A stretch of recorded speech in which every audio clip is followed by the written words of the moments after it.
Hello guys, in this video I'm going to show you how to add decoration to your drawing on the Clip Studio Paint application. But first of all, I just want to mention, please don't forget to subscribe to our channel because at 100,000 subscribers we are going to show you our YouTube revenue statistics and growth strategy, how to make money online. So let's jump into it. First of all, open the application on your device. Click to the toolbar on the left side on the screen and tap to the flower icon under the eraser.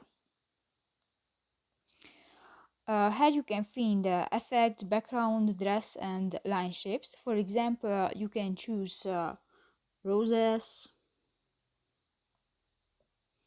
books,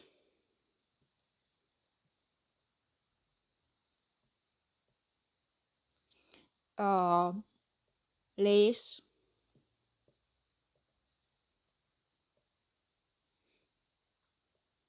and for example stars.